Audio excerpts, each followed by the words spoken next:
Our bodies were never designed to live past age 30. Our muscle mass starts decreasing after the age of 30. Our hormone levels, our muscles begin to atrophy. I don't think that the majority of Americans even think of muscle as an organ. They don't think of it being our metabolic currency. There's a direct correlation between the amount of skeletal muscle you have and your longevity. Fundamentally, it comes back down to diet, sleep, exercise, and mindset. And the way that you do those things is to wrap routine around them. Sort of the discipline over motivation. We've actually gotten away from the basics that you just talked about. Most people are healthy till 63. And our goal here is, can we at least move your health span up to that 80-year mark? This is the decade of a health span revolution, and the biggest impact is going to be coming from AI. When you have artificial intelligence that can take 700 trillion independent variables and create an actionable result. And no human can understand all that, but AI can take it all in, process it, and help you. And ultimately, it's about being in the best health I can in order to intercept these breakthroughs. We're both on the same journey, this childlike fascination with longevity. What are just the basic building blocks of somebody who wants to live a long, healthy life? Yeah, one of the best pro-longevity things I've ever done is having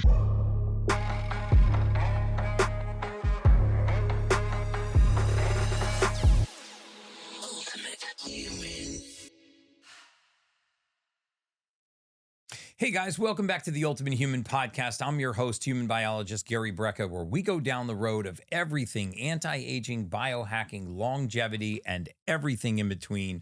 And as you just heard, today's guest is probably one of the most iconic guests that we've had on the podcast in a long time, if not the most iconic guest. I'm an enormous fan of his. We were actually just fanboying over each other. And he's like, I'm a fan of yours. I'm like, well, I'm actually a fan of yours. I've been following you for longer.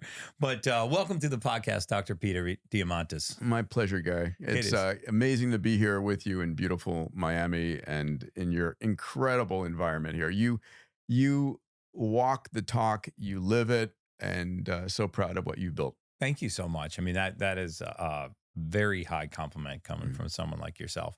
I've actually been following your trajectory from afar for several years now. I kind of find it fascinating how I think you're one of those rare kind of left brain, right brain kind of entrepreneurs that's able to get deeply embedded in the science, but also see how it can have a practical application to humanity. And we're both on the same journey, this fascination, this childlike fascination with longevity and the extension of life. And, I want to go down that road with you a little bit because, as I've traveled around the world and met with some of the brightest minds and seen all the biohacking equipment in the world, and we're going to talk about some of the things that I think are fascinating, both of us in the space of longevity. The one thing that seems to stick with me is that we need to get back to the basics and then advance to the fancy stuff. And what is your feeling on that? I mean, what are just the basic building blocks of somebody who wants to live a long, healthy life? I think about that a lot, and I'm clear that fundamentally there are a whole slew of things that cost you nothing. Right. That have a huge impact right now. A lot of people know me as a technologist or investor in biotech or AI and building companies in that field. But what I really want to gift in this conversation with you is like what you can do right now that moves the needle for you. Mm-hmm. And it's not spending hundreds of thousands or millions of dollars. You can do that as well. Mm-hmm. But fundamentally, it comes back down to diet, sleep, exercise, and mindset. Yes. Those are the elements that if you don't have those dialed in, forget about the other stuff. Right. Let's dial those in. And, we're here discussing my latest book, Longevity Guidebook, how to slow, stop, reverse aging and not die from something stupid. I love that. Not die from something stupid. Well, it's important because I kind of think that should have been the title of the book. It's such a great tagline. It really is. Thank you. But it's there. So there's a chapter on diet, a chapter on sleep, a chapter on exercise, a chapter on mindset, and importantly, this time a chapter on routines. because I think the single greatest innovation I'm 63 right now. I feel like I'm in the best health I've ever been in my life. You look amazing, by the way. Thank You're a you. lot more jacked than you look on camera. I added 10 pounds of muscle last year. Really? I went down, muscle is your longevity organ, and I went full on. Did you do follistatin gene therapy? What did you do? No. It was working out in the gym with weights every day, 5 days a week. It was creatine. It was 150 grams because I weigh 150 pounds of protein every day. And it was doing the work. Yeah. It was doing the work. Now, doesn't mean, and we can talk about this, some amazing biotechnology coming in the future that will make it a lot easier. My job now is to maintain that. But lots of studies around the world show that there's a direct correlation between the amount of muscle mass, skeletal muscle you have, and your longevity. So again, the chapter on diet, a chapter on sleep, a chapter on muscle, a chapter on mindset, those are things that we should be doing now. And the way that you do those things is to wrap routine around them. Yes. What is routine? It's not negotiating with yourself over and over again. Right. It's like waking up in the morning and like, this is who I am. Sort of the discipline over motivation approach. It is discipline, or that's a good point, a good way to put it. And it's like, it's creating that person who you want to be and who you are. So it's like, I am the person who gets up at this time and does these things. And when you identify with that, it helps you not negotiate and say, well, I want to stay in the cuddly bed a little bit longer, or that dessert, I can rationalize eating that dessert right now. Yeah. I talk about this a lot too.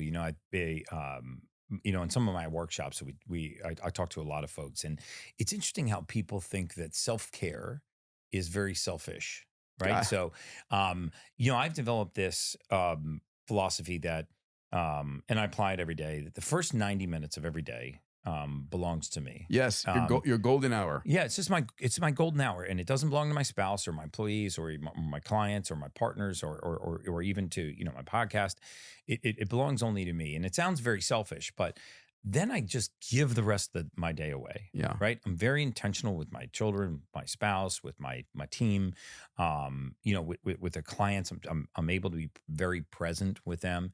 And for me, it's been an absolute game changer. And then I put some non-negotiables, simple non-negotiables into my schedule, where I schedule all of my meetings and travel around sleep and exercise. Yes. I'm not the fittest person in the world, and I get some nights where I don't get good sleep, but by and large, my sleep scores are 96% plus.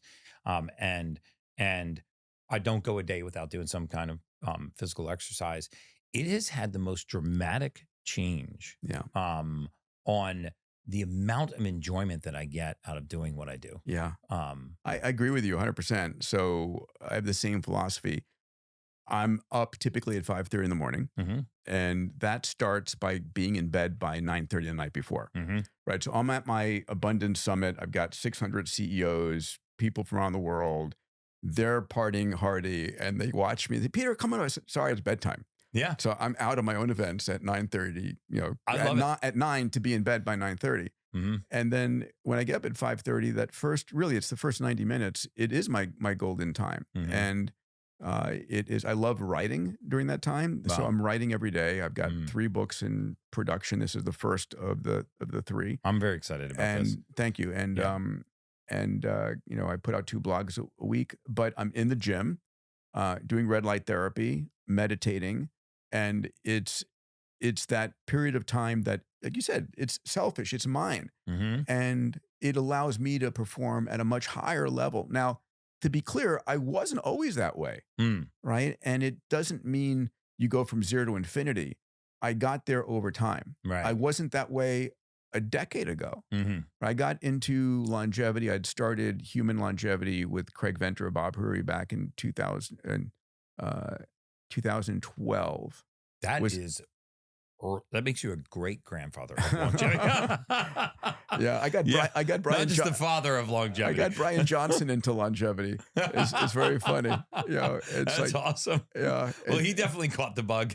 He did. Yeah, we were He talking did. about this before. I think he's showing us what's possible, maybe not what's practical. And I say somewhere between the intersection of a Brian Johnson and And what we're talking about practicality here, I think that's really important because there are very practical things. It really is an 80-20 rule. Mm-hmm. You know, if you feel like you have to do it all to get that additional health span, right? And let's upfront say it's not really lifespan we're talking about. It really is health span. Mm-hmm. You know, today the average lifespan in the United States is, call it 79, but the average health span is 63, meaning you're living till 79. Hopefully everybody here is going to have a vision of living well. My listeners are going to live to 120. Yeah, so they're fantastic. Okay, but the average greatly offended by what you just said. I'm sorry. I'm just kidding. Apologies. But the reality is that most people are healthy till 63. Then there's a 16-year gap. Yes. And our goal here is, can we at least move your health span up to that 80-year mark? And yeah, I believe that this is the decade of a health span revolution, of a lifespan revolution as well. And, you know, half my life is in the longevity world, half my life is in the AI world. And the biggest impact is going to be coming from AI. I agree with you. Right? We're a collection of 40 trillion cells. Every cell is running 1 to 2 billion chemical reactions per second. Mm-hmm. And there's no way for any human to understand the vastness of that, but AI can. Mm-hmm. And we're going to be making discovery after discovery after discovery. But it all begins with sleep, diet, exercise, and mindset. Dial those in first. Yes. And then get ready for an extraordinary ride in the decade ahead. Yeah, I totally agree with you. I think that about every half decade, we're going to see 3 centuries of medical advancement. And what I mean by that is when you have artificial intelligence that can take 700 trillion independent variables and create an actionable result, when you stop doing clinical trials where you study things in isolation, you know, you take a cell out of the body, you look how it behaves in a petri dish, and then you assume that when you put it back into its community, that it's going to behave the same way. I think, you know, you're talking about leaps and bounds. And, you know, I mean, I think the old arcane, in my opinion, you know, randomized clinical trial, placebo-controlled trial that takes, you know, 8 or 10 years and then comes out with a compound that, let's say, gets FDA approved and then goes into the market for 10 years and gets data.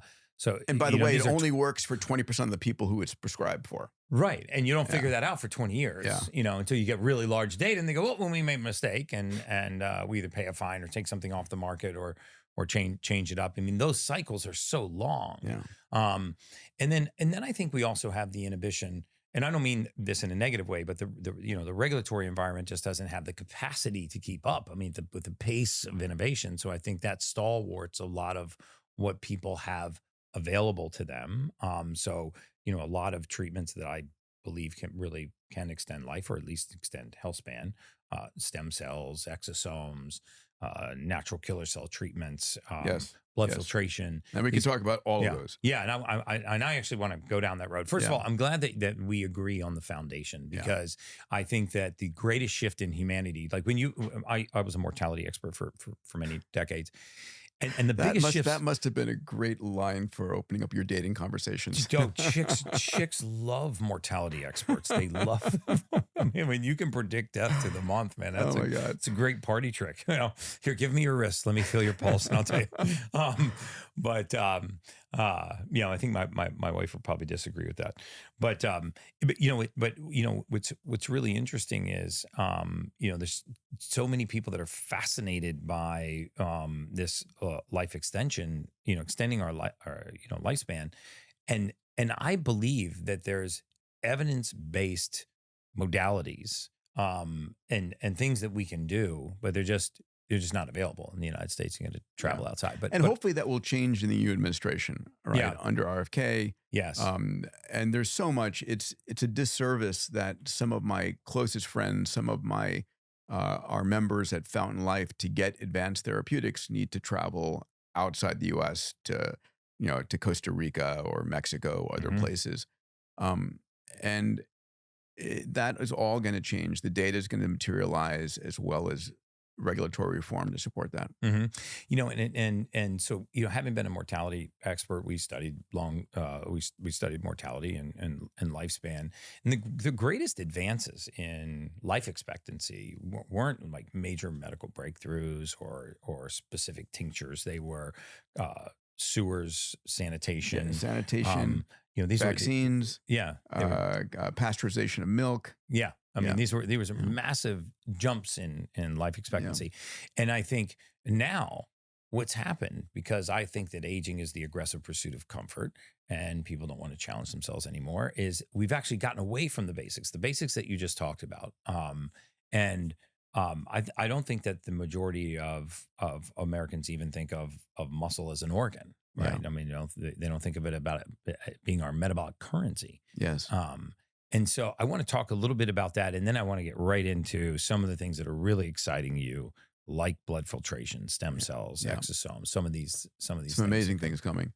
I mean, should we hit some of the basics so that coming out of this podcast, people have some actionable items right away? Yeah. And I mean, most people aren't going to go, hey, I'm going to Panama and getting a $25,000 stem cell IV. But let's break them down. First on diet, it is, if you think about your body, your genetics, what powers you evolved 200,000 years ago on the savannas of Africa. And our DNA has not changed very much in 200,000 years. And back then, two things were true. Number one, there was no sugar in the environment. You had some small amount of natural fruits. There was no refined sugar. And the second was feeding was intermediate. There was no defined gluttony of food consistently. We didn't have Whole Foods or McDonald's. And so today, what I tell people, if you want to go on the diet front, what you can do for yourself, number one, it's cut out this poison called sugar. Sugar, refined sugar, is a neuroinflammatory, a cardiac inflammatory. We just did a study at Fountain Life in which we looked at cardiac disease as a function of a bunch of things like LDL, HDL, triglycerides, LP(a), all these things you hear about.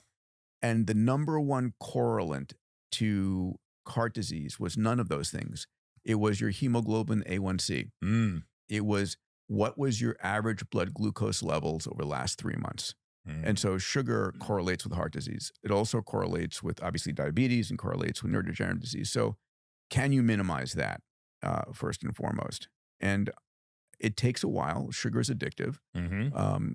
But I've trained myself to minimize that in my diet.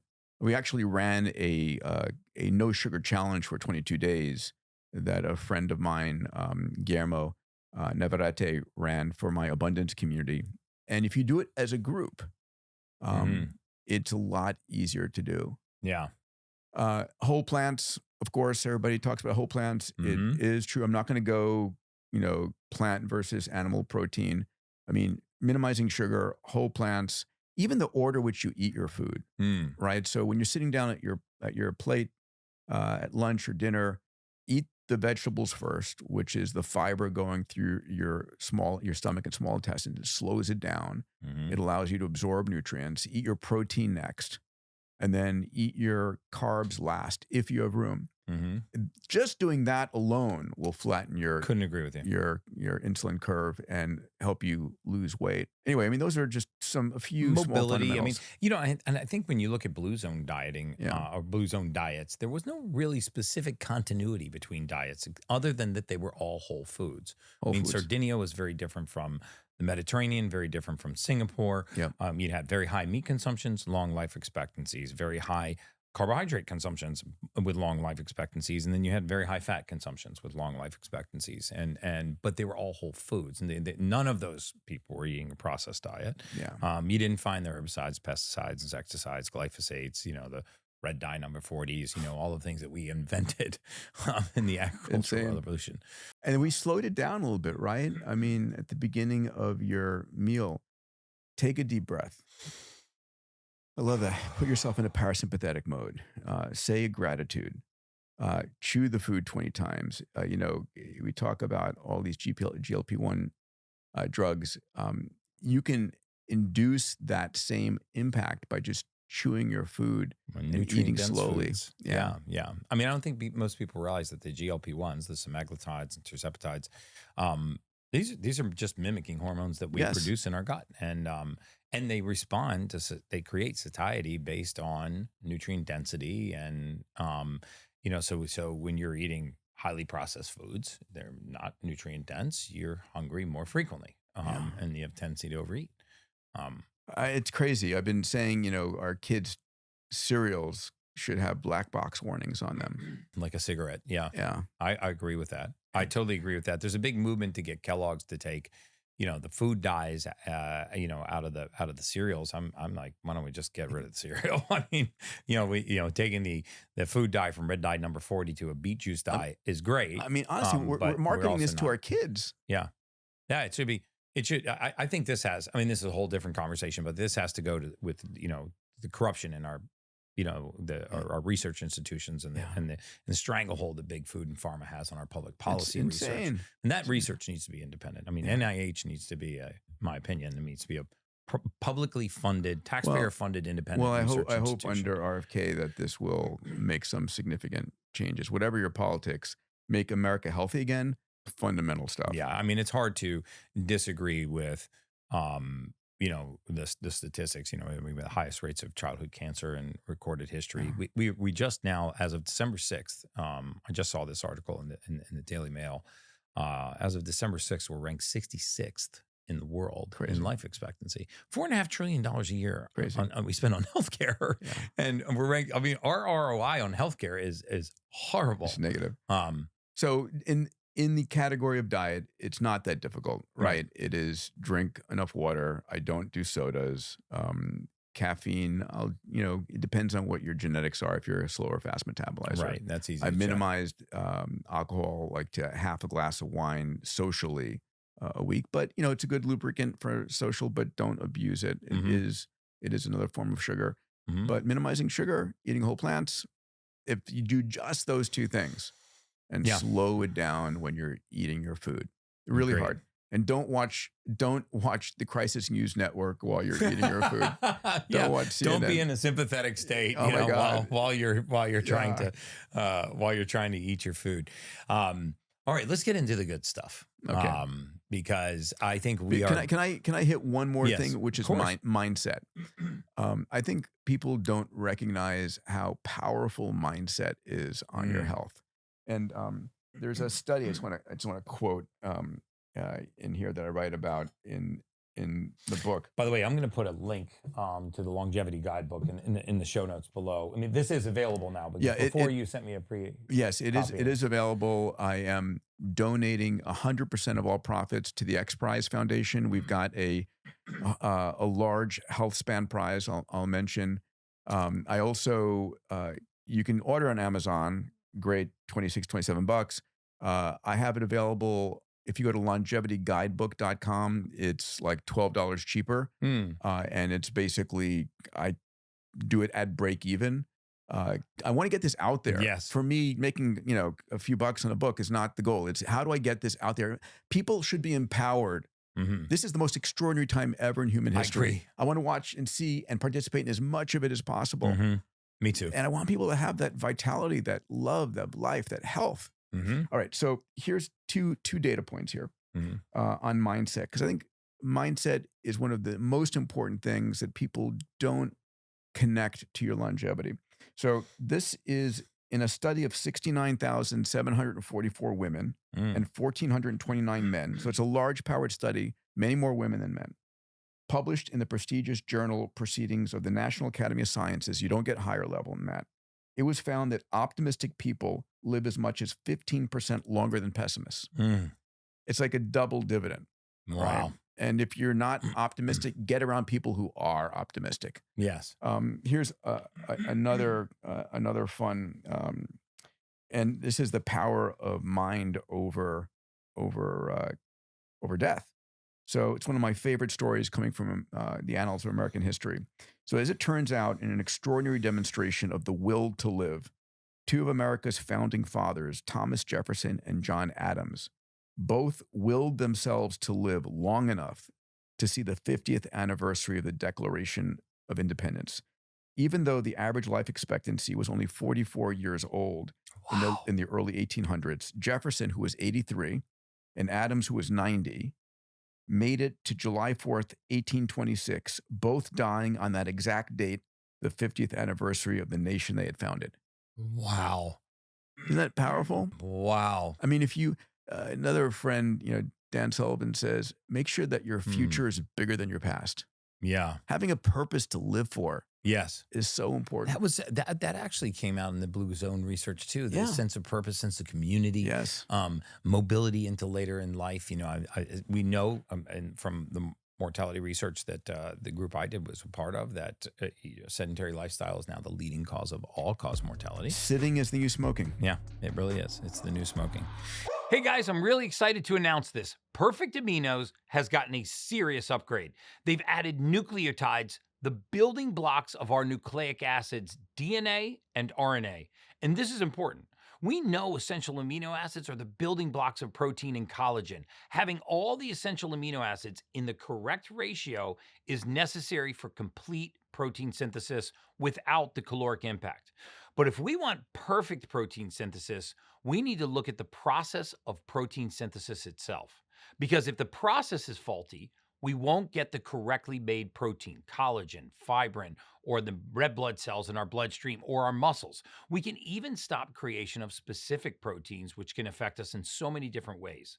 Our DNA and our RNA are what direct protein synthesis, building new proteins. If our DNA or RNA get damaged from toxins, harmful bacteria, or just plain aging, we get faulty protein synthesis. So cells, enzymes, and hormones are less functional, and we get premature aging. By adding nucleosides and nucleotides, the building blocks of the nucleic acids DNA and RNA, our cells get exactly what they need to help repair faulty DNA and RNA and improve the process of protein synthesis itself. This is next level science, and you need to try these. Now let's get back to the Ultimate Human podcast. We both have that childlike curiosity and fascination with, the extension of life. And I think the majority of the really promising research has gone into the serum of the blood, through the wall of the cell, through the cytoplasm, and into the mitochondria. And I think we know mitochondria are not just the powerhouse of the cell, but they are the key, in my opinion, in the opinion of many, to longevity. So what are some of the things that are really exciting you? I asked you this question the other day when we were on a Zoom call, and I really enjoyed your answer. But what's some of the things that are really waking you up in the morning and exciting you about the field of longevity? Yeah. So when I wake up in the morning, the very first thing I do is give gratitude. All right. Mhm. It's like my instant reaction. Thank you for the ability to live another amazing day. And Yeah. can I contribute the maximum I can? And it's like being excited to see what's going to, there's infinite possibilities we're living in, and just excitement for the day. Mm-hmm. And a lot of the breakthroughs coming are across everything. So I have a $600 million venture fund in biotech called Bold Capital and Bold Longevity Growth. BOLD? Bold? BOLD, Yeah, Bold. And we're in our fourth fund now. And so I see a lot of deals. And then I run something called the Longevity Platinum Trip. Dr. Yanni Psaltis and I scan through 500 companies, and we pick 50. And every year, it's a new crop of 50, and we spend 5 days. I bring my Abundance 360 members in who want to be part of it, and we meet with the CEOs of all these companies. And a lot of the people there are to invest or just learn. And this year, or last year, 2024, was the first year we're starting to see, instead of theory, actual therapeutics, actual things becoming available. I mean, I can jump into some of them. No, I want to hear about some of them. I mean, in my audience, this is right up their alley. Yeah. So one of them that I love is a company called Immunus. Dr. Hans Kierstead, this is his fifth company. He's had 4 increasingly bigger exits. He's brilliant in stem cells. And what he identified was he created a iPSC derived and an embryonic cell derived stem cell that he can grow, and it puts out 450 discrete molecules and exosomes consistently. Is this the Muse cell? It's not a Muse cell, but it is and I'll let him define it when he's ready to release it. They just completed, so what they've done is that there's 440 secretome that comes out of these cells. He's been able to characterize it, consistently produce it, and turn it into a drug. And the FDA has allowed him to use that as a drug. So they just completed their phase 1/2A study in which they were injecting IM twice a week for 3 months. And he's figuring out whether once a week or whatever the protocol will be. But his first 18 patients were 50 to 75 years old. They were severe osteoarthritis, meaning they couldn't walk. They were in pain. And he did this for a 3-month period. And here's the results. Number one, these people who were effectively in bed rest, right? Yeah, because of pain. Because of the pain, because they couldn't walk, their skeletal muscle mass increased 6%. Without exercise. Zero exercise. Wow. Yeah, amazing. Number two, their pain reduced as much as 70%. They were able to reverse their immune age by 30 years. Wow. And reduce their inflammatory markers by 50%.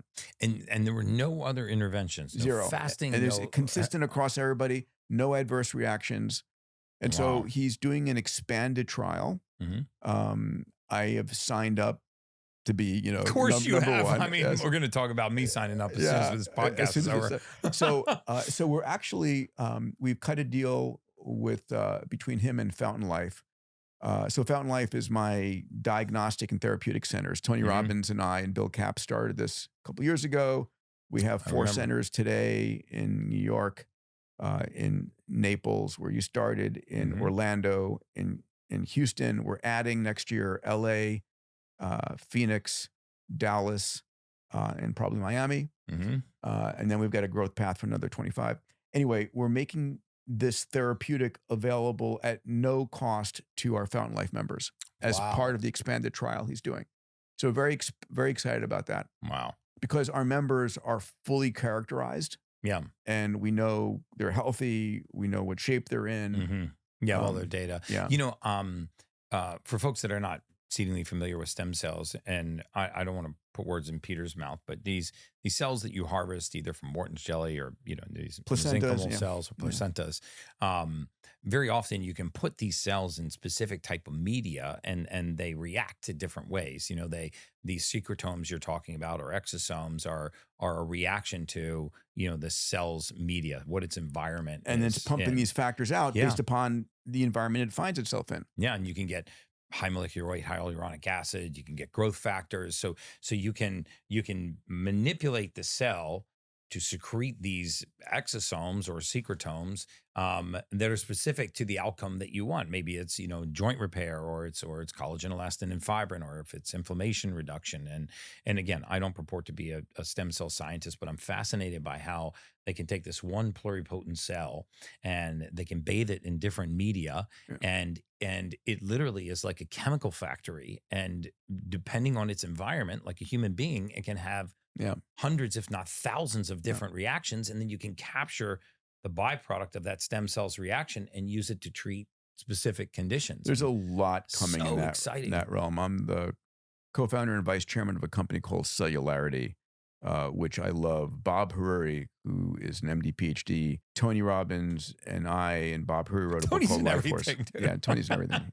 Tony's a dear friend, and we started a few companies together. He's amazing. I have nothing but love for him. But Bob would be Bob Hariri would be a great guest. So Bob figured out early on that the placenta is really the 3D printer that manufactures the baby. And at the end of childbirth, most people, you don't know this, but you're paying the hospital to incinerate and get rid of the placenta. Which is like, if your baby was born with an extra set of lungs, kidney, heart, liver, would you throw them away? And so one of the things that Cellularity has is a division called First Bank USA, in which you can save your child's placenta you decellularize it, you pull out the stem cells, the natural killer cells, the T cells, the exosomes, and so forth, and it's cryopreserved so that your child, for the rest of its life, has a day zero set of its own stem cells forever. So both of my boys who are now 13, when I go visit Cellularity's headquarters, I go say hello to the nitrogen doer that has their stem cells in it. That's awesome. But, we talk about Wharton's jelly, we talk about umbilical cord. The placental stem cells are probably the most powerful. Really? And so Cellularity is developing those products as well. And hopefully they'll become allowable. We'll put those through Fountain as well when they become approved in the U.S. When you say allowable, we can use them topically and intra-articularly, right? I mean, or no? So today, the FDA does not allow any stem cells really. If they're your stem cells, like from fat, and they're not manipulated, meaning they're not expanded. You're taking them out of your fat, which has a high population, and your fat is actually one of your, how do I put it this way? The stem cells in your fat are the youngest stem cells in your body. Your stem cells from your blood marrow are just recently manufactured, but fat stem cells can be as much as 8 years younger. You can pull it out and you can purify them and put them back in. But that's fine. But the more interesting thing is, can you manipulate them and make them, expand them? There's another thing you can do. You can actually co-incubate your stem cells with young stem cells, like from a newborn, across a filter. But the exudate, the secretome of the young stem cells will rejuvenate your stem cells. Wow. So there's a lot of work that Bob and others have done in that realm. I've seen some studies on this in plasma exchange. Even Brian Johnson even did it. I've done 5 therapeutic plasma exchanges. Yeah, but that's not, just replacing with albumin, right? Yeah. I've done that. Dr. Deshawn did it for me over at Next Health. I did the therapeutic plasma exchange, which was amazing because which is essentially where they take your plasma out. I took about 2 liters out. It was quite a bit, typically, and then replaced that with sterile albumin. I was very tired that night, but it actually worked out because I did it in LA, and then I had a 15-hour flight, nonstop flight to Dubai.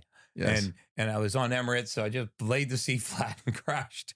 But the next day, I woke up with like a level of clarity I don't recall having in probably 10 years.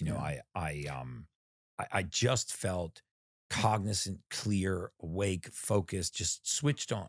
And therapeutic plasma exchange, or TPE, we have that available at our Fountain Life centers as well. You do at Fountain Life. Okay, amazing. So all of your centers do that? Our headquarters right now in Orlando, we will be rolling it out to all the centers in the year ahead. That's amazing. Yeah. And it really is, you're hooked up to a machine. It takes about 2 hours. You pull out about 2 to 2.5 liters of blood, about half of your blood supply.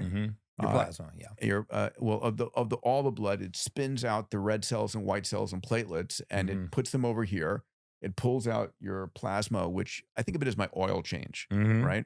And then it gives you fresh saline and plasma, puts the cells back in and returns that to your body. So you're pulling out all the inflammatory factors. Now, for a number of diseases like neuro-related diseases, it's life savings. For others, and I think Dr. Kiprov, who developed this, sees like a reversal of 3 to 5 years on your epigenetic age. But it really matters, how do you feel at the end of the day? No, how do you feel? And I think that our plasma is a repository for a lot of the junk, mold spores, mycotoxins, metals, viral pathogens, cytokines, all kinds of things that are floating around in the plasma that are not being evacuated.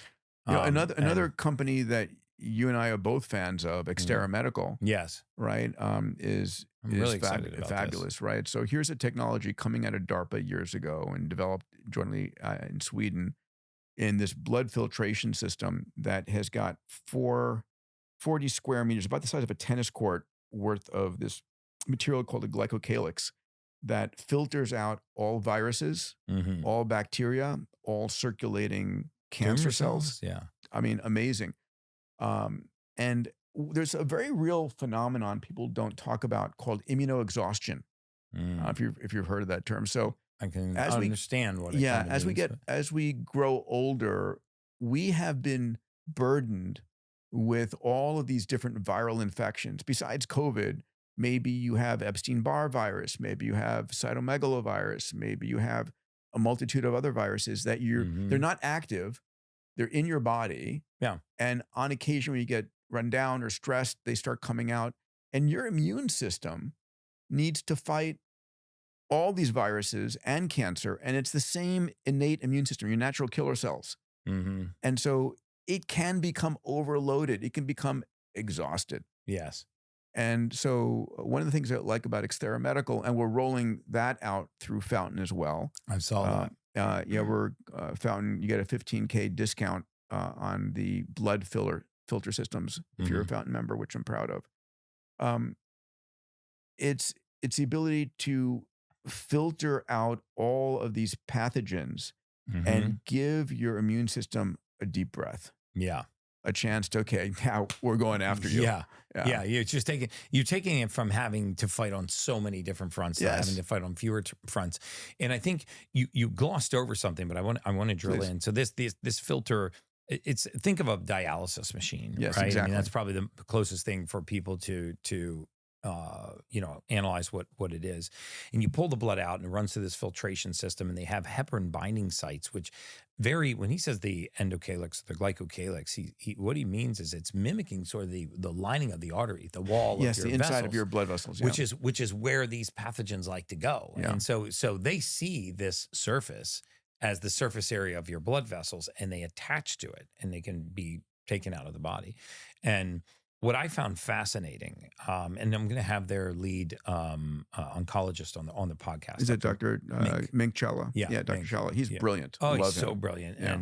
and he's so well spoken. And I've done a number of Zoom calls with him, and I like.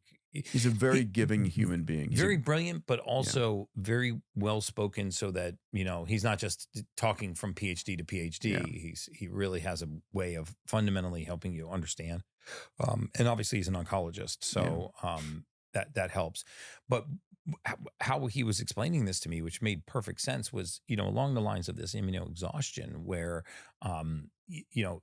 all of us at some point in our life have had circulating cancer cells. Now, our immune system has taken care of them. Yeah, people need to understand your body is always producing cancers.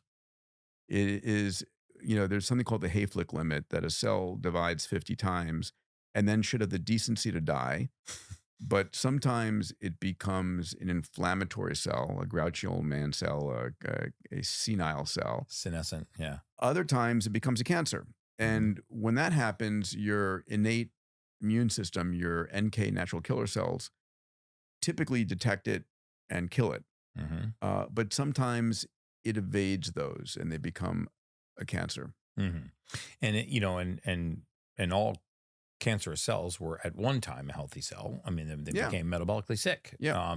And the idea is, if you can get these metabolically sick cells out of the bloodstream or circulating tumor cells, and now the immune system has less to do, and it has more time and more strength to focus on whether it's a nodular cancer or something else that's going on in the body. And I really found that fascinating, and also found it fascinating from the risk standpoint, because things like chemotherapeutics and high dose radiation or aggressive Insane. surgical resection, I mean, those have real consequences. They may be necessary, but they have very severe consequences and may not work. Yeah. Whereas, a blood filtration, if your downside is that it doesn't work, I mean, your upside is at least that it's not very likely to. And by the way, it's probably going to help you, if not directly on the cancer, it will help you on getting rid of your viral loads.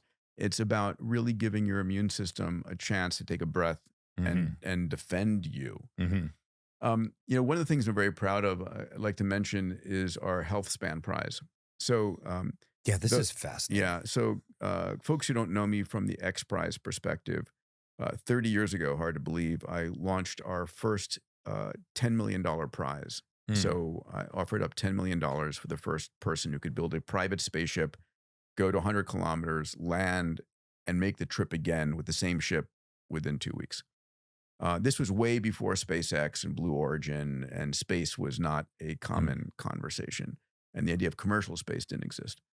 An amazing woman, Anusha Ansari, who's now the CEO. I serve as chairman of the XPRIZE, put up the 10 million for a family. I put up the first, I don't know, I didn't have that much money back then, the first 100,000 or so.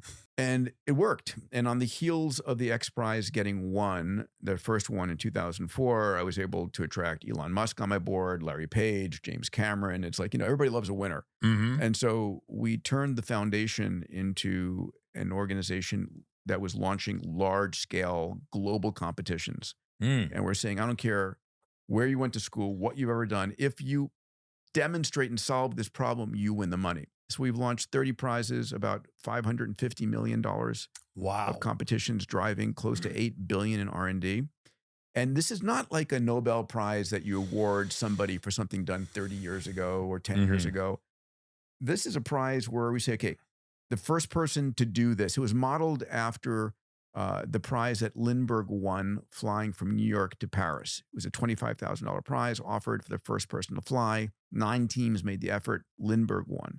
Wow. I did not know that. And so we've launched 30 prizes, mapping the ocean floor, pulling water out of the atmosphere. 5 years ago, I got Elon to fund a $100 million carbon extraction prize, which will be awarded this coming April for pulling CO2 out of the atmosphere and out of the oceans at mass. It's an amazing prize. Wow. I'd love to know how that technology works. Yeah. Well, you'll find out. Okay. In January of 2020, Elon became like the most wealthiest person on the planet, and he was getting a lot of crap for not being philanthropic. So I texted him. I said, "Why don't you fund an XPRIZE?" He says, "What do you have in mind?" I said, "How about one around carbon?" He said, "How much?" I said, $100 million. He wrote back, "Sure." I love Elon Musk. And then a month later, we were signed, and he put up the money. So that's great. So for the last 5 years, I was like, "There's got to be a prize," and in the longevity space, and we ended up designing a prize. Folks like George Church and David Sinclair, Ray Kurzweil. I'm blanking on his name, Aubrey de Grey, who really was the first person to prompt me on this. And we designed this prize, and I raised $141 million.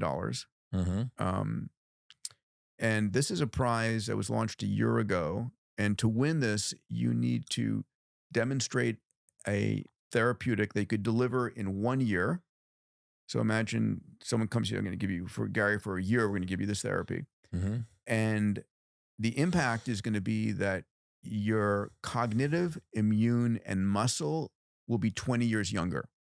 Wow. Right? So we're not looking at your epigenetic age or anything like that. What we're looking at is, how do you feel? Do you have the ability to build muscle, maintain muscle as strong and capable as you did 20 years earlier? Do you have the cognitive span of memory?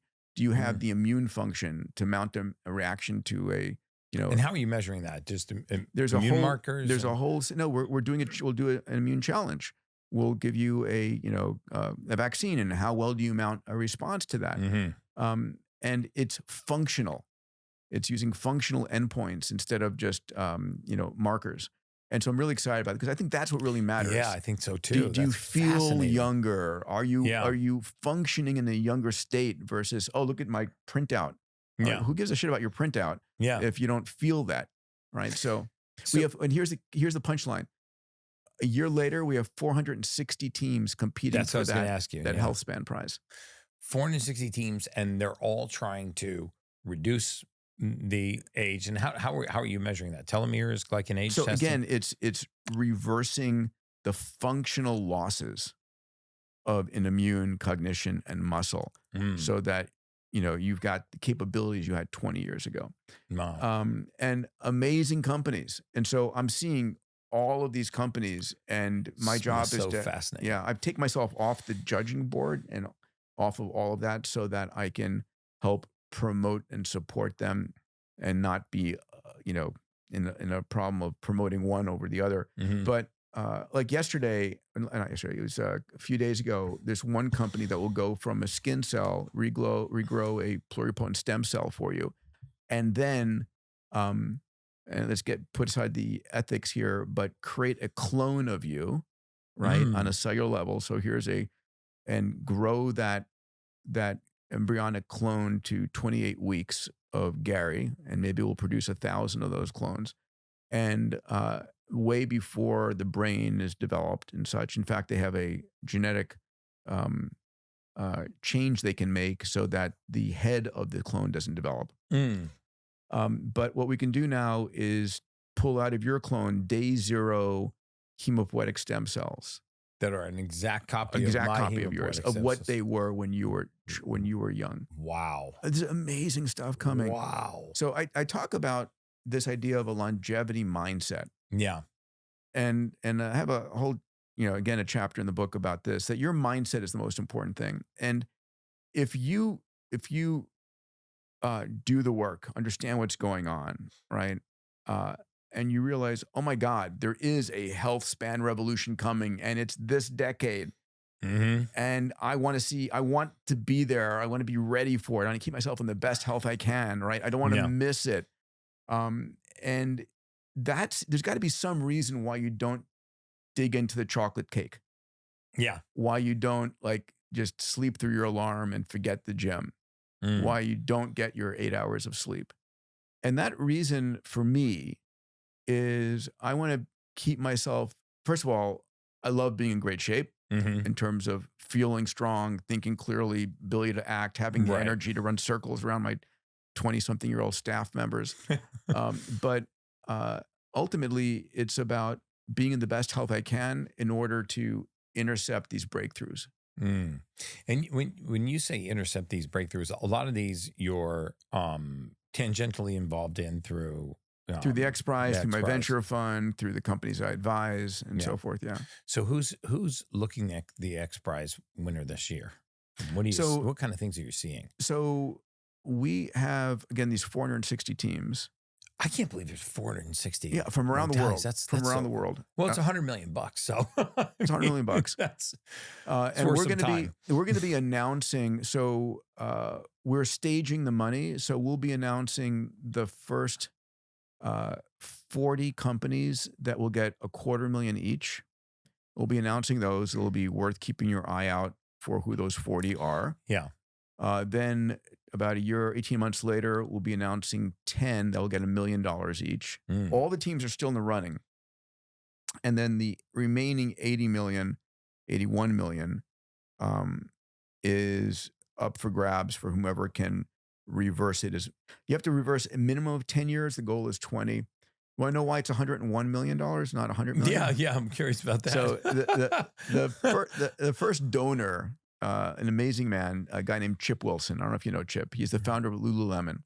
Okay. And he has a muscular dystrophy called FSHD. I've heard about this. And we're on the phone, and he's become a dear friend. I love him. He's a beautiful human being. And he's like, okay, I don't want to put all the money in, but I'll put a chunk in. But he says, how much is Elon's prize again for carbon? I said, it's 100 million. And he goes, can we make ours 101 million? And I said, okay. Because that would attract people to us and not the carbon, yeah. Because I said, okay, if you put the extra $1 million in, so he increased his donation to 36 million. And we also have an additional $10 million bonus prize for a breakthrough in FSHD. And I'm very blessed. There's an incredible woman, Jamie Justice, who's a PhD, who runs this competition. I just raised the money and handed her a set of rules, and she's running this thing, and it's doing amazing. So proud. Yeah. And so does your book go into some of these topics, or? Yeah. So I made this book. So Tony Robbins and I wrote this book called Life Forces, 700 pages. Yeah. New York Times bestseller. I made my way through it. Incredible book. Yeah. I've actually put it on my top 10 must reads. So it was New York Times bestseller for 2 months, but it's 700 pages. It's hard for someone to read 700 pages. So I wrote this book as a very digestible how-to. And you can pick up any piece of it. So yes, it's like all the details, everything I do and what I've researched and what works in sleep and exercise and mindset and not dying from something stupid. which is what I love that. I mean, let me take a second and talk about that. Yeah. But then it does go into the XPRIZE and where these sciences are going.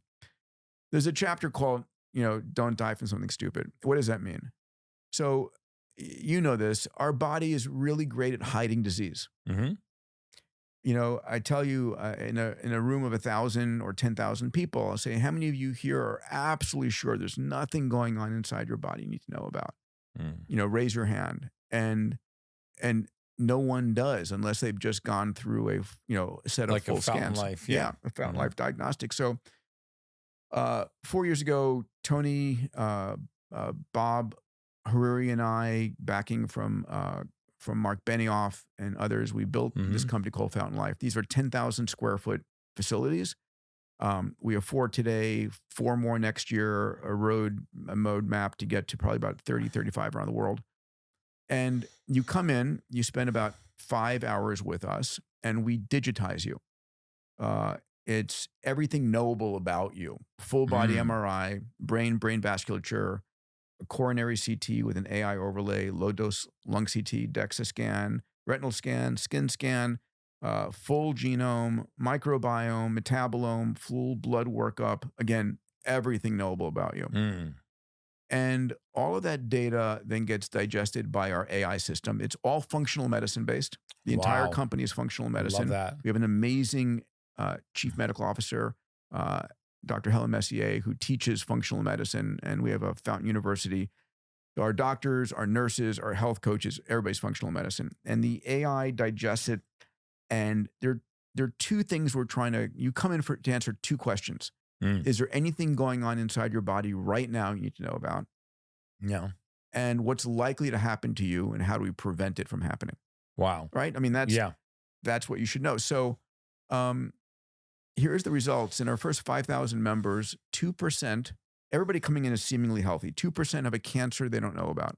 Wow. Right? I mean, think about it. Someone who went to the hospital, went to the doctor's office with a pain in their side, and was like, sorry to tell you this, but you've got stage 3 or stage 4. Right.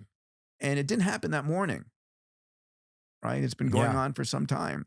And people go, I don't want to know. And I'm saying, bullshit. Of course you want to know. Yeah. You're going to find out eventually. You want to know now when you do something about it, or when it's too late. Yeah, you are going to find out eventually. So, so your body is great at hiding that. 70% of all cardiac disease has no precedent, no shortness of breath, no pain.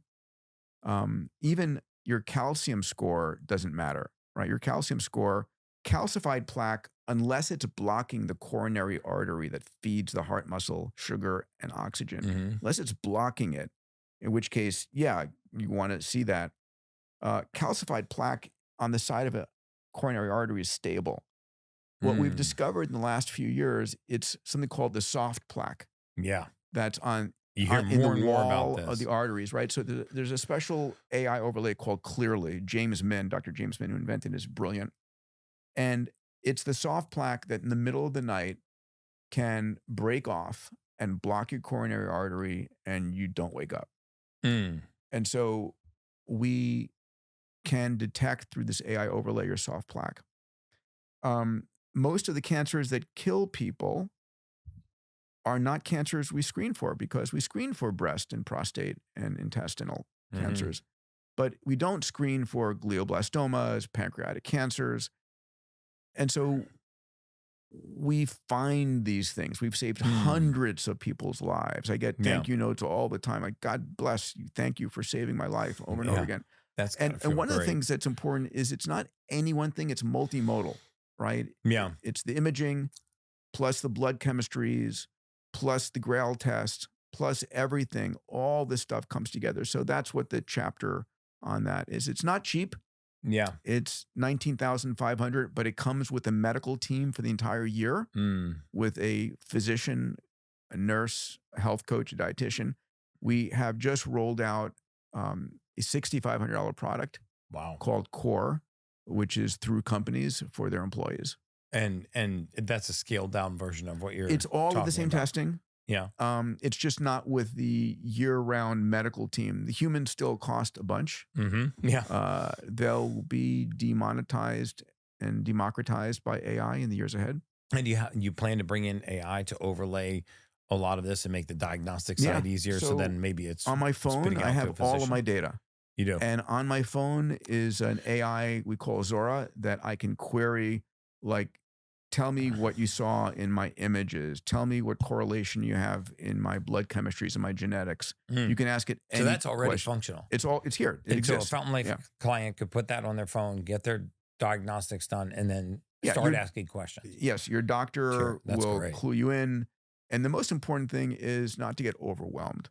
Right. To give you an actionable plan and to have a nurse, a physician, a health coach, a dietitian with you through the year to get you through and improve. And by the way, this is never one and done. Right. It is, I've done this every year, originally through Human Longevity and now for the last 4.5 years with Fountain, because eventually I'll find something. Yeah. And I'll say thank you. Yeah, and you'll find it early enough. And that's what I talk about a lot is the early detection, the artificial intelligence, and the big data. Yeah. Because one of the things that we realized in the mortality space was the big data was actually more predictive than any kind of randomized clinical trial or a lot of the scientific periodical data that we were getting. You know, you could look at large populace of data, 371 million lives in the mortality database that we used to have access to. And we would see things like what you were talking about earlier. Well, there was elevated LDL cholesterol in this entire populace, but the ones that had the lower triglycerides actually had no impact on mortality. As triglycerides rose, it actually made the LDL more dangerous, and we had an increase in all-cause mortality. So just showing that, you know, it's not as linear as we think. Just like you were saying, the fascination that I have with AI are these 700 trillion independent variables. Yes. You talk about the number of methylation and no human can going understand all that. But AI can take it all in, process it, and help you. And then eventually we'll have our AI coaches, which say, hey, Gary, don't take the elevator. There's stairs around the corner. Take that. Like, you know, you'll give permission to your AI to watch everything you do, see what you're eating, listen to your conversations, your emails, and it will advise you. And so you can turn on Health Coach. And the other thing is, you know, I'm wearing a, where is it?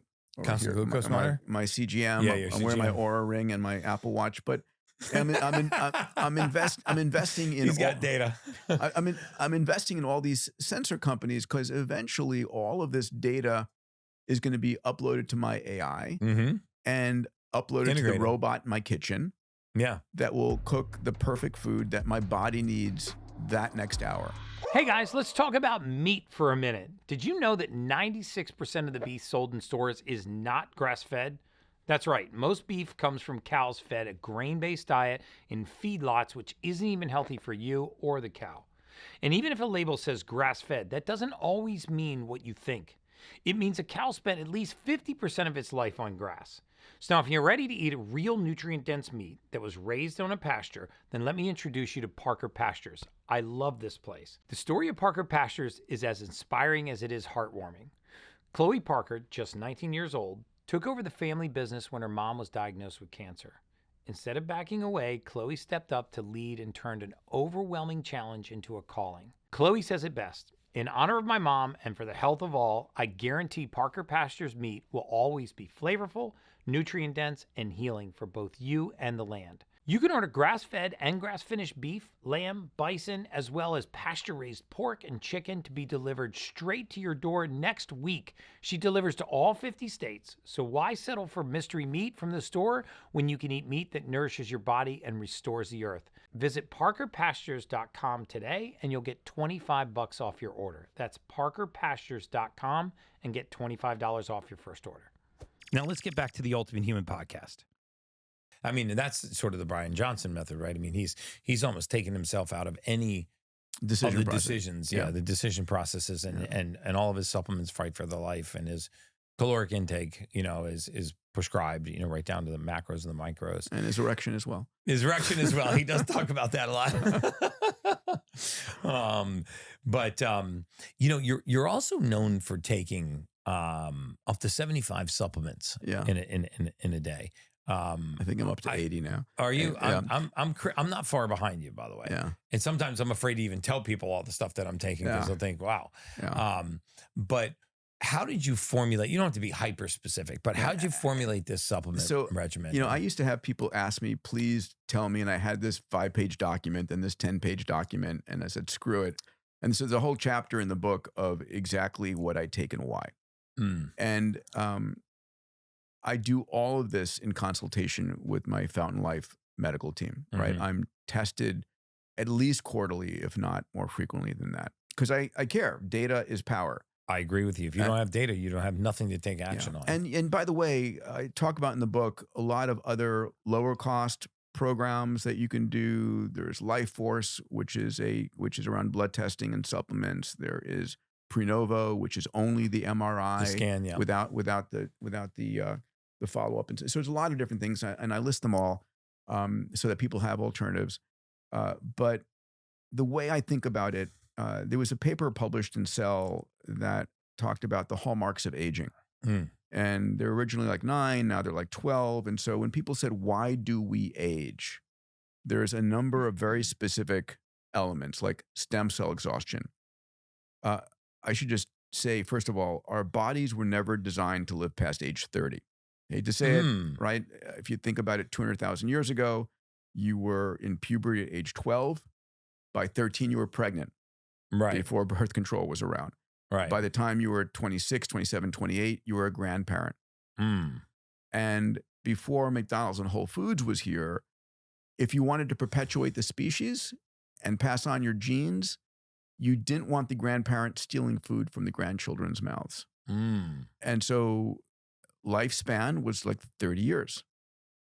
And so if we look at this, wow, it is. And a lot of things, and I talk about this evolutionary rationale and reason from earlier on. Our muscle mass starts decreasing after the age of 30. Our hormone levels, right? Yeah. Our thymus is gone. Our muscles begin to atrophy. All of these things. And you can and should fight it. And I do with all the efforts and all of exercise, all those things. Do. When you go back to the hallmarks of aging, right? Our stem cell population. So stem cell exhaustion is one of them. The end caps of our DNA, telomeres. Our telomeres. There is mitochondrial, degradation that occurs. There's all of these, and I list all 12 hallmarks of aging. And then the way I built my supplements is looking at which are the supplements that can impact each of those 12 hallmarks. And there's great science behind each of them. So like resveratrol, DHEA. Well, NAD. So NAD, nicotinamide adenine dinucleotide, which is the power currency in our cells. David Sinclair did a lot of incredible work on this, and kudos to him. We have these 7 sirtuins, these proteins, right? And the sirtuins have 2 functions in your cells. One function is that they are correcting DNA mutation that we accumulate as we get older. Yeah. The other function is they keep. How do they correct a DNA mutation? So they repair it. The enzymes. The sirtuins are part of the DNA repair system, but they also maintain your epigenetic situation. So what do I mean by that? When you're born, when you're 20, when you're 50, when you're 100, you have the same exact genome. Right. 3.2 billion letters from mom and from dad. Your software doesn't change. So why do you look different at 80 or 100? Why don't you have the 6-pack you had when you were 18? It's not the software you're running. It's what genes are on and what genes are off. It's your epigenome. Yeah. And the control of which genes should be on and which genes should be off is driven by these 7 sirtuins. And as we get older, the sirtuins are having to correct DNA damage and keep us from having epigenetic drift. And they are powered by something called NAD+. If they don't have enough NAD, and the NAD in your cells drops by over 50% as you age. Yeah. And so when David and others talk about NMN or NR as a supplement, that is the precursor to NAD. Yeah, So you can't really take the NAD orally. I guess you could do it injectably, or you can, but maybe it doesn't sublingually. it doesn't even get into the cell that way. It's you want a precursor like NMN or NR that crosses the cell surface and gets Yep. converted to NAD. So the Yeah, I supplements and believe in meds I precursors take too. are to address those hallmarks of aging, and the science is there. I present it, but I'm very clear. Listen, this is what I do. This is why I do it. Do the research yourself. Find a physician Mm-hmm. and start incrementally. My mom still says to me, Peter, how are you sure those things all don't interact with each other in the wrong way? I said, Mom, Yeah, I don't know. I don't know. Honestly, I don't know. I feel great though. Yeah. Yeah. I mean, that is ultimately, do you look good? Are you thinking clearly? Are you moving well? Are you enjoying life? Yeah. One of the best pro longevity things I've ever done Mm-hmm. is having kids at 50. Wow. Right. So when All I had right. 2 boys at 50, they're 13 now. And a lot, when I go to sleep every night, one of the things I do as a part of my practice is, what are my 3 favorite memories from the day? What am I grateful for? And almost always it's around them. Yeah. It's not some deal I closed or some investment I made. Yeah, that's so cool. I feel the exact same way Yeah. about family. And this goes back to the whole idea about the importance of community and Yes. not being in isolation. We knew in the mortality space that if you wanted to cut a human being's life expectancy in half, and I mean at any age, put them in isolation. And it would literally cut their life expectancy in half. At whatever age they are, you could have it in isolation. And I think that, again, I don't purport to be a mental health expert by any means, but I think there's an argument to be made that the amount of social media that we consume, the amount of artificial relationships and stimulus that we create. I'm scared shitless for my 13-year-olds about AI puts girlfriends. them in isolation, right? I mean, Yeah. I don't consider you having access to your phone and the media on that phone to be out of isolation. I would actually consider that to be in isolation. And so, with life expectancy in the United States is going backwards. It's actually tanking for a whole host of reasons, but not the least of which I believe is we are losing touch with the basics of humanity. Mother Nature, we don't touch the surface of the earth. We don't get much sunlight. We don't ground. We don't walk in nature. We don't have a lot of human interaction. We have a lot more of an electronic, interaction. And I believe that this is a form of isolation. It's removing, again, back to the blue zones. I mean, there were no such thing as assisted care living facilities. Grandma and grandpa moved back in with the kids until the day they died. And maybe her only role was to go get vegetables for dinner, but. You're so right. I mean, human touch. Mm-hmm. I have my favorite hug dealer T-shirt, and which I'm not sure if it's socially acceptable now to have that, but it's like, just I mean, it's like, who cares? It's like just to give someone a hug, and breathe deep with them, and just say thank you for being in my life. Mm-hmm. It's a beautiful thing. These are the fundamental elements of life. Well, I am really excited that our paths cross. I don't think that you and I have written our last chapter. I think we're about to write our first chapter. We're in the introduction, my friend. Our first chapter together. Where do people that haven't interacted with you, where can they find you? Where can they find out more about you? So longevityguidebook.com will give you a whole bunch of resources and a deep discount on the book. Mm-hmm. Please use this book, even if you just pick one chapter to focus on. Mm-hmm. My goal is to get this information out there. You have control over every aspect of your health. Be the CEO of your own health. Mm-hmm. It's so truly important. You can go to fountainlife.com to learn more about those offerings, and I hope people will take advantage of it. My podcast is called Moonshots. Moonshots, Moonshots, yeah. And I've had the pleasure of interviewing Elon a couple of times, and Eric Schmidt, a whole bunch of AI experts, a number of folks in the longevity space.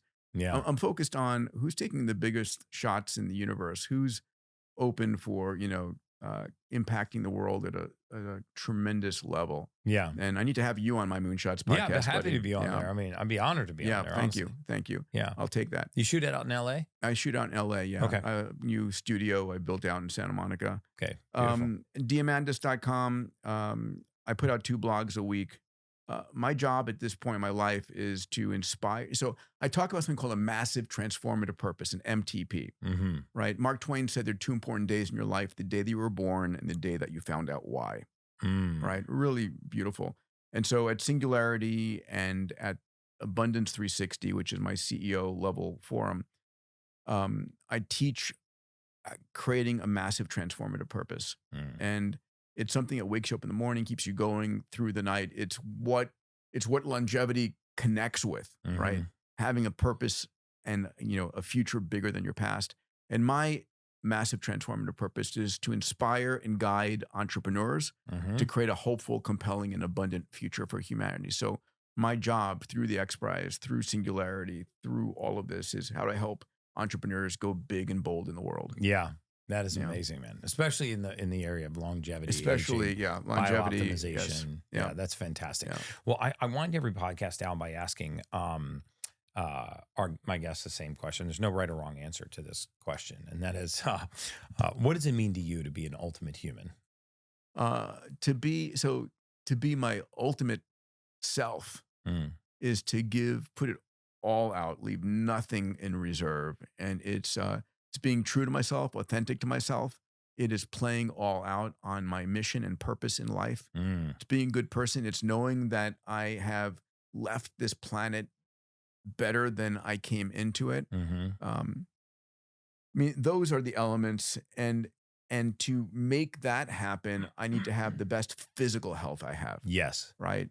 Because I'm going 24/7 with my 8 hours of sleep in there.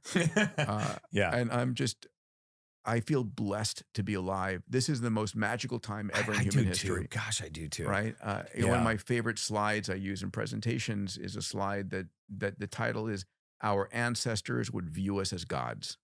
Let me just reflect on that for a second. Yeah. Right? The things that we did this morning is, we're omniscient, we're omnipotent, we're omnipresent. We're creating new life forms in AI. I mean, it's amazing the life we're living. Yeah, it really is. It is. Yeah.